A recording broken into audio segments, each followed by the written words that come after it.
سر میں ابھی کنواری ہوں، وہ کاشف کی 5 سال پرانی شاگردنی تھی۔ آج بازار میں ایک دکان میں اچانک اس کی نظر کاشف پر پڑی تو فوراً اس کی طرف لپکی آئی۔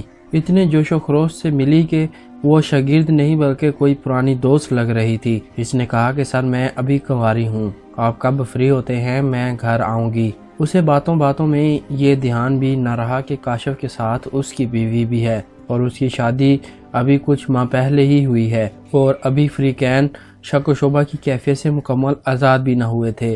تہمینہ شروع ہی سے بہت بے باک سی لڑکی تھی۔ اس میں مشرق کی لڑکیوں والی ہچکچاہٹ کم دیکھنے کو ملتی تھی۔ وہ اپنے ماں باپ کی اکلوتی اولاد تھی۔ لاڈ پیار بھی اس معاملے میں بنیادی رول پلے کرتے ہیں اور کچھ لوگوں کی طبیعت بھی کھلی ڈلی ہوتی ہے، بات دل میں رکھنے کے بجائے زبان پہ رکھنے کو ترجیح دیتے ہیں۔ تہمینہ بھی ایسے لوگوں میں سے واقع ہوئی تھی۔ شکل و صورت کے لحاظ سے درمیانے درجے میں تھی، نہ اس قدر حسین کے شہر دیوانہ ہو اور نہ اس قدر غریب کے کسی کو دیکھنے کو دل ہی نہ چاہے۔ اس کے چہرے پر پرکشش کے کچھ عناصر ضرور جلوہ گرا تھے اور محبت تو ان باتوں سے ویسے ہی آزاد ہے۔ اس نے اتفاق سے تہمینہ کو کس سے اور جس کو تہمینہ سے محبت ہوئی وہ کوئی اور نہیں بلکہ اس کا مامازاد کزن تھا۔ اتفاق سے آصف کو بھی قدرت نے بہن بھائیوں کے بندھن سے آزاد ہی رکھا تھا۔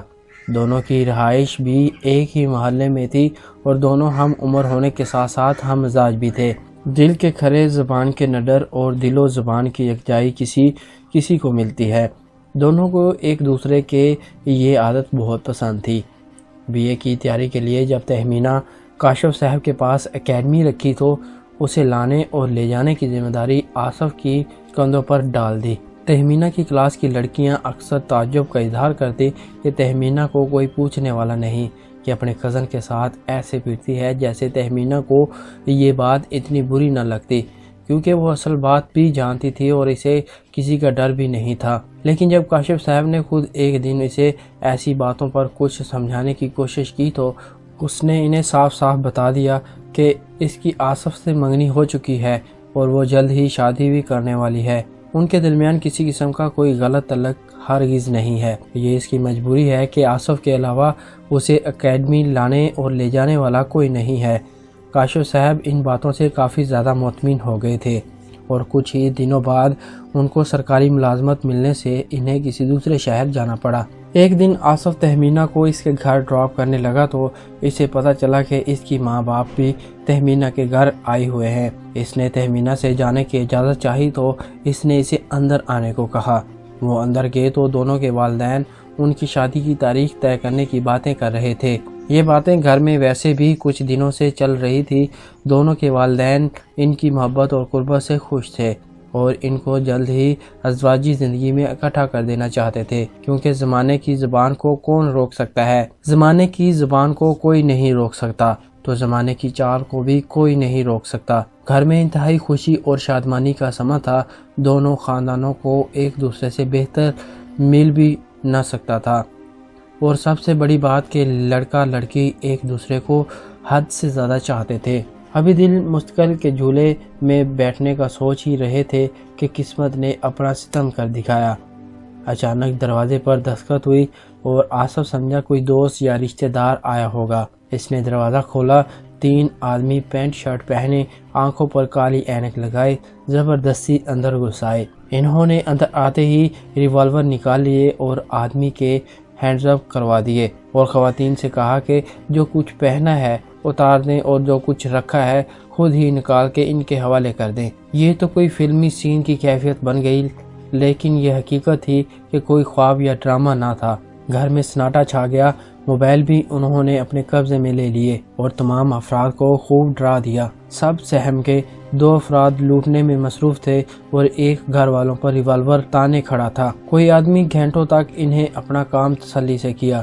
زیور اور قیمتی چیزیں ایک تھیلے میں باندھ کر جب وہ جانے لگے تو آصف نے ان میں سے ایک ریوالور چھیننے کی ناکام کوشش کی۔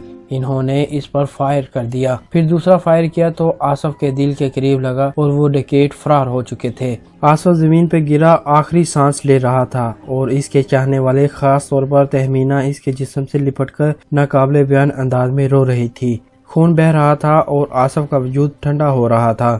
کچھ ہی دیر میں ولولہ سن کر آس پاس کے لوگ بھاگے آئے اور انہوں نے آصف کو فوری طور پر ڈسٹرکٹ ہسپتال لے جانے کی سبیل کی، لیکن قدرت آصف کی زندگی مکمل کر چکی تھی۔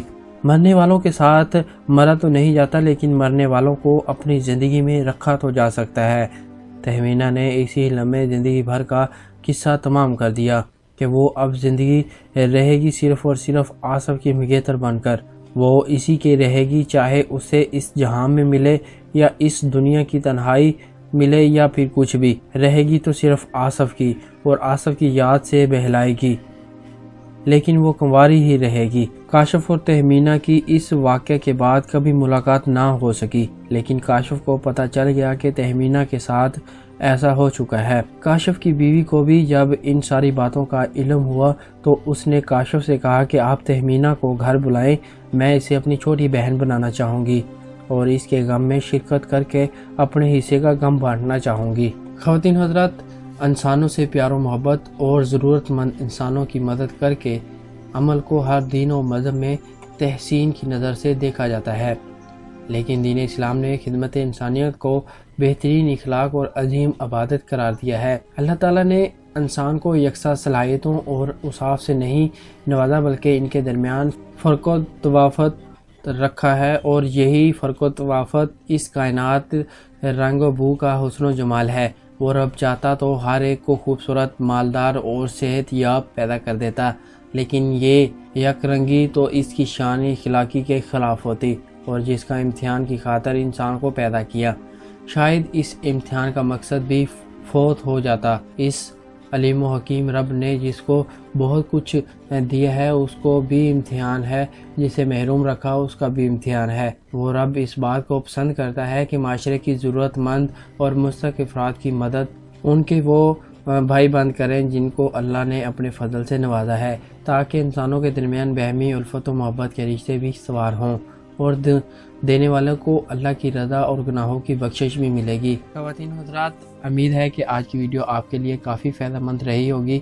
آج کی ویڈیو میں ہمیں اخلاقی سبق یہ ملتا ہے کہ ہمیں انسانیت کے ناطے میں ایک دوسرے سے ہمدرد طریقے سے رہنا چاہیے۔ کبھی بھی کوئی مسئلہ مسائل پیش آ جائے تو ایک دوسرے کے دکھ سکھ میں شریک ہونا چاہیے، اور اگر آپ کو لگے کہ ہماری کہانی ایک فائدہ مند کہانی تھی، اخلاقی کہانی تھی، اصلاحی کہانی تھی، تو اسے لائک کرتے ہوئے اپنے تمام دوستوں کے ساتھ شیئر کریں، اور ہمیں کامنٹ باکس میں بتائیں کہ آپ کو ہماری یہ کہانی کیسے لگی، اور یہ بھی بتائیں کہ آپ آنے والے وقت میں کس طرح کی کہانی دیکھنا پسند کریں گے، تاکہ ہم ویسی کہانی آپ کے سامنے لے کر آئیں۔ اور اگلی ویڈیو تک کے لیے اپنا خیال رکھیں، ہمیں دیجیے اجازت۔ اللہ حافظ۔